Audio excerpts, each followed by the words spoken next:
श्री स्वामी समर्थ। स्वागत आहे तुम्हा सगळ्यांचं माझ्या यूट्यूब चॅनलवरती। आजचा दिवस तुम्हा सर्वांना खूप छान सुखाचा आणि आनंदाचा जाऊ देत हीच मी स्वामींच्या चरणी प्रार्थना करते आणि आजच्या व्हिडिओला सुरुवात करते। पण त्या अगोदर तुम्ही माझ्या चॅनलवरती जर नवीन असाल तर चॅनलला सबस्क्राइब नक्की करा। त्याचबरोबर कमेंटमध्ये श्री स्वामी समर्थ लिहायला अजिबात विसरू नका। शिवाची दोन रूपं सांगितलं जातात, एक म्हणजे बटुक भैरव आणि दुसरं म्हणजे काळभैरव। तर भगवान शंकरांचे बटुक भैरव रूप हे अतिशय कोमल आणि सुंदर आहे। त्याचबरोबर काळभैरवांचं रूप जे आहे तर ते अतिशय रौद्र आहे, उग्र आहे आणि असं म्हटलं जातं की काळ अष्टमीच्या दिवशी भगवान शिवांनी पापांचा नाश करण्यासाठी उग्र रूप धारण केलं होतं आणि कालाष्टमीच्या रात्री कालभैरवाची पूजा केली जाते।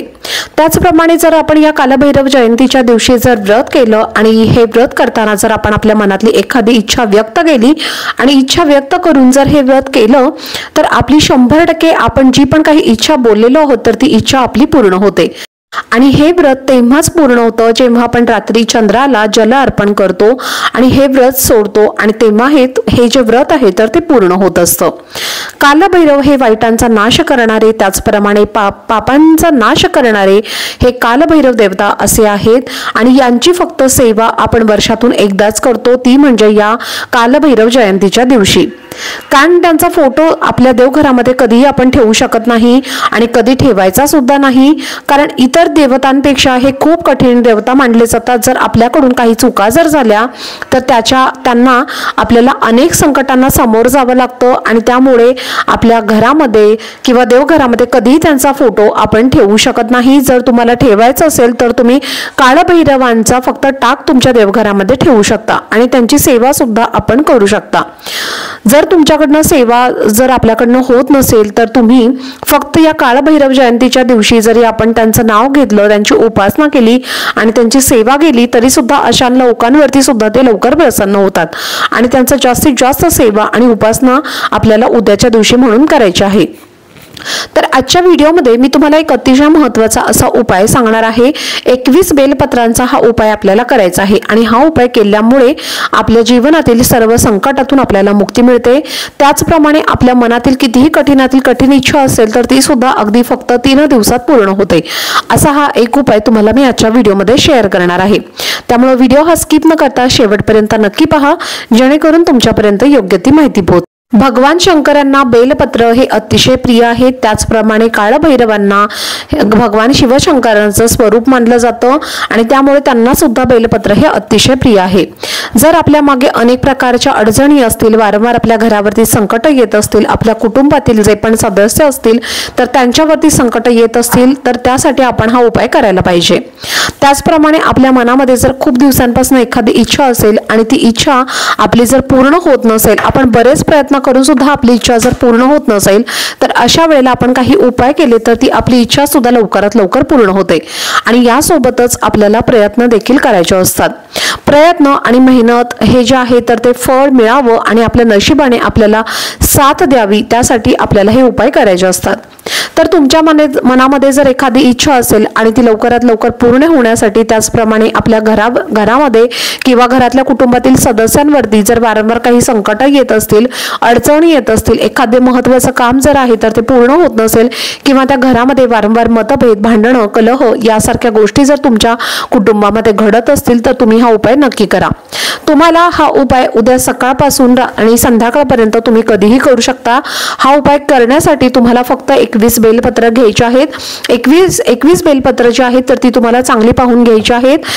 तर तुम्हाला 3 पानं असलेली तुम्हाला बेलपत्र घ्यायची आहेत, 5 पानं असलेली बेलपत्र घ्यायची नाही आहेत। बेलपत्र तुम्हाला ही जी आहेत तर ती कुठेही किड्यांनी खाल्लेली किंवा तुटलेली, फाटलेली अशी जी बेलपत्र असतात तर ती तुम्हाला घ्यायची नाही आहेत। व्यवस्थित छान पाहून तुम्हाला ही 21 बेलपत्र घ्यायची आहेत। ही बेलपत्र जर तुम्हाला फुलाच्या दुकानामध्ये मिळाली तर तुम्ही तिथून सुद्धा नक्की घेऊ शकता किंवा तुम्हाला जर तुमच्या आजूबाजूला झाड असेल तर तिथून सुद्धा तुम्ही तोडून आणली तरीही चालतील। आता यानंतर तुम्हाला काय करायचं आहे, शिव मंदिरामध्ये तुम्हाला जायचं आहे आणि शिवलिंगावरती अर्पण केलेलं बेलपत्र जे आहे तर ते सुद्धा तुम्ही घेतलं तरीही चालेल। घेतल्यानंतर ती बेलपत्र तुम्हाला स्वच्छ धुवून काढायचे आहे, त्यानंतर तुम्ही त्याचा उपयोग परत एकदा करू शकता। कारण बेलपत्र जर इतर कोणी अगोदर अर्पण केलेले असतील आणि ते पुन्हा जर आपण अर्पण करायचं असेल तर तुम्हाला ती अशा पद्धतीने धुवून घ्यावी लागतील आणि मग ती पुन्हा एकदा आपण अर्पण करू शकतो। बेलपत्र हे कधीही जे आहे तर ते शिळं होत नाही। तर 21 बेलपत्र तुम्हाला घ्यायचे आहे। त्यानंतर 21 बेलपत्रावरती तुम्हाला चंदन घ्यायचं आहे। तर पहा, पिवळ्या कलरचं जे चंदन असतं तर ते तुम्हाला घ्यायचं आहे। त्या चंदनावरती तुम्हाला बेलपत्रावरती तुम्हाला त्या चंदनाने ओम नमः शिवाय ओम नमः शिवाय असं लिहायचं आहे। कोणत्या बाजूने लिहायचं आहे तर बेलपत्राचा जो गुळगुळीत भाग असतो तर त्या गुळगुळीत भागावरती तुम्हाला ओम नमः शिवाय हे त्या चंदनाने लिहायचं आहे। आता जर बेलपत्र तुमच्याकडे जर 3 पानाचा बेलपत्र असेल तर मग तुम्ही एका पानावरती सुद्धा म्हणजे मधल्या पानावरती ओम नमः शिवाय असं लिहू शकता, किंवा मग तुम्ही शेवटचं जे तिसरं पान आहे तर त्याच्यावरती सुद्धा ओम नमः शिवाय लिहू शकता, किंवा तुम्ही एकाच बेलाच्या पानावरती सुद्धा ओम नमः शिवाय लिहू शकता, किंवा तुम्ही प्रत्येक पानावरती सुद्धा ओम नमः शिवाय असं लिहू शकता। तुम्हाला जे शक्य आहे त्या पद्धतीने तुम्हाला ओम नमः शिवाय हे बेलपत्रावरती लिहायचं आहे आणि मग हे बेलपत्र तुम्हाला महादेवाच्या मंदिरामध्ये शिवलिंगावरती अर्पण करायचं आहे। आता शिवलिंगावरती अर्पण करत असताना तुम्हाला एक बेलपत्र जे आहे तर ते तुम्हाला तुमच्या उजव्या हातामध्ये घ्यायचं आहे आणि ओम कालभैरवाय नमः असा मंत्र तुम्हाला म्हणायचा आहे आणि हा मंत्र म्हणत तुम्हाला एक बेलपत्र जे आहे तर ते अर्पण करायचं आहे आणि तुमच्या मनातली इच्छा तुम्हाला व्यक्त करायची आहे। पुन्हा दुसरं बेलपत्र घ्यायचं आहे। दुसरं बेलपत्र तुम्हाला तुमच्या उजव्या हातामध्ये घ्यायचं आहे। सांगितल्याप्रमाणे ओम कालभैरवाय नमः असं म्हणायचं आहे। तुमच्या मनातील इच्छा तुम्हाला व्यक्त करायची आहे आणि हे बेलपत्र तुम्हाला अर्पण करायचं आहे। अशी जर तुम्ही 21 बेलपत्र तुम्ही जी घेतलेली आहे तर ती अशाच पद्धतीने तुम्हाला सांगितल्याप्रमाणे तुम्हाला अर्पण करायचे आहेत। अर्पण करत असताना 21 वेळेला तुमच्या मनातील इच्छा सुद्धा तुम्हाला व्यक्त करायचीच आहे आणि 21 वेळेला तुम्हाला कालभैरवांचा मंत्र सुद्धा मनामध्ये जप करायचा आहे। तर अशा पद्धतीने 21 बेलपत्र तुम्हाला शिवलिंगावरती उलट्या बाजूने अर्पण करायचे आहेत। म्हणजे जो गुळगुळीत भाग आहे तर तो तुम्हाला खालच्या साईडला शिवलिंगाला लागला पाहिजे अशा पद्धतीने तुम्हाला उलटी बेलपत्र ओम नमः शिवाय जे लिहिलेलं आहे तर ती साईड तुम्हाला शिवलिंगावरती आली पाहिजे अशा पद्धतीने तुम्हाला अर्पण करायचं आहे। अर्पण करून झाल्यानंतर पुन्हा तुम्हाला ओम नमः शिवाय या मंत्राचा 21 वेळेला जप करायचा आहे। स्त्रिया असतील तर स्त्रियांनी नमः शिवाय असा मंत्राचा जप करायचा आहे आणि हा उपाय तुम्हाला करायचा आहे। हा उपाय तुम्ही मंदिरामध्ये जाऊन करू शकता। तुम्हाला जर मंदिरामध्ये जाऊन करणं शक्य नाही झालं तर मग तुम्ही तुमच्या घरामध्ये शिवलिंग असेल तर शिवलिंगावरती सुद्धा तुम्ही हा उपाय करू शकता।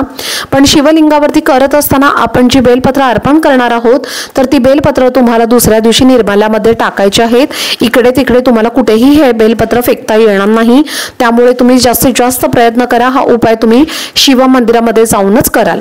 तर चला, झालेली सेवा ही मी स्वामी महाराजांच्या चरणी अर्पण करते। आजचा व्हिडिओ जर तुम्हाला आवडला असेल तर व्हिडिओला जास्तीत जास्त लाईक, शेअर आणि चॅनलला सबस्क्राईब नक्की करा। भेटूयात पुढच्या व्हिडिओमध्ये, तोपर्यंत सर्वांना श्री स्वामी समर्थ।